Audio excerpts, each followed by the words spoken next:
Mickey says Casey is day to day, so still kind of a game time decision. Yeah, I mean, again, of course, he gives you the best chance to win because you can open the playbook.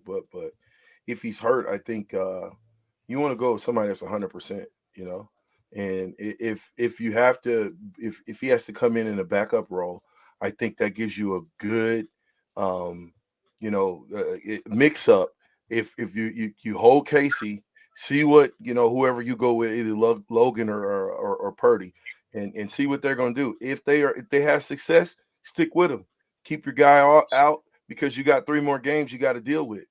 But if they struggle, and you have to go to them, then you go to them. But I wouldn't play them. I don't think playing them hurt is the best thing for Casey in the long run, especially when you're dealing with an elbow.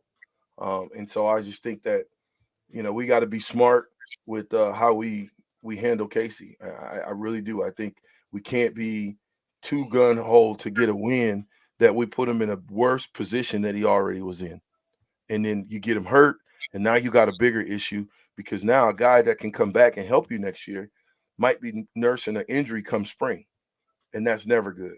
So I think that we should go with whoever the hot hand is in practice, whoever it's been, and see what they can do, and give them an opportunity to be successful. Put them in the best position. If you got Logan, you should be running some stuff that's going to help him. Quarterback draws, bootlegs.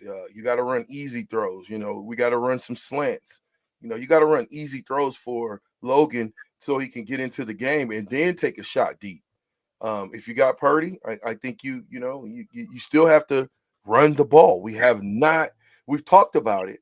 We've talked about running the ball, but we haven't shown that we wanted to make an effort to run the ball. I want us to make an effort to run. And Coach Whipple did say the other day there's a good chance that both Jubba Purdy and Logan Smothers play Saturday. Do you have what would you think about a 2 quarterback system? Kind of having, they can do what they want in practice and see how it's going, but as far as the game goes, give them each a series here and there.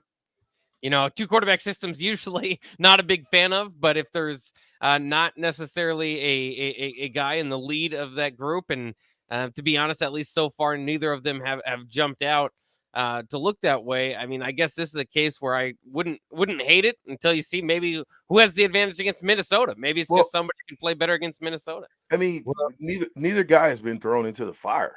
I mean, they've been. I'm sorry, they've been thrown into the fire. They haven't started a game, you know, from start to finish. So I don't know necessarily that I necessarily buy that argument because I think if you give a guy the start, let him start the game, let him lead the team, let the players understand that this is the guy. Today the guy is him. Until we go say otherwise or do something else, this is the guy. Protect him at all costs. well, I think. Well, I'm not gonna say. I'm still gonna say Casey's gonna be out there until they tell me he's out. I'm still gonna hope Casey rolls with it and probably give Chubbas. I mean, probably give the running quarterbacks a chance to get a couple of snaps in. I'm just gonna roll with Casey until they really tell me he's out. I don't. He's gonna sit. He's gonna sit out of practice anyway because he's day to day. But come Friday, I think he'll throw it around tomorrow. I think he just probably hit his funny bone real hard. That's why it probably went kind of numb. And you get that feeling back after a couple of days, and he probably be good. We don't know yet. So, but until they name him not the starter, I'm still gonna think he's gonna play. I hope so. I think he gives us the best chance to win. I mean, you got to take your hat off to what Casey has done, despite the odds, despite not having the best line. Right? Yeah. He still overcame. He's been hit, over 100 and something times. That's a lot of times to get hit, man. I Yeah. didn't get hit that much. Terrell, we know you didn't get hit that Yeah. much, Well, right? I made 62 tackles, so that was 62 times I hit somebody. The So key word is you didn't get hit. It's yeah, different when you are. Listen, we always talked about this, and I would have probably played linebacker if I would have known this back then. Be the hammer, not the nail.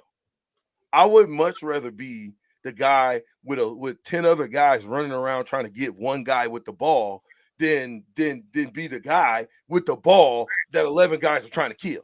Well, this day and age, these running backs are bringing the pain to the DBs and linebackers. So you better watch out who you lower your head against. Sometimes it just might just be good just to take them down instead of trying to take the kill shot, because that kill shot might turn around and be your kill shot. You know what I'm saying? So it's a Yeah, lot but when different. you have your mouthpieces hanging, that I can understand you getting it took to you.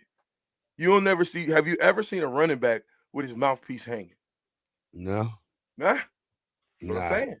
So if you ever seen a running back with his mouthpiece hanging, and you wonder why running backs are destroying corners, because I think those mouthpieces got something to do with hitting hard.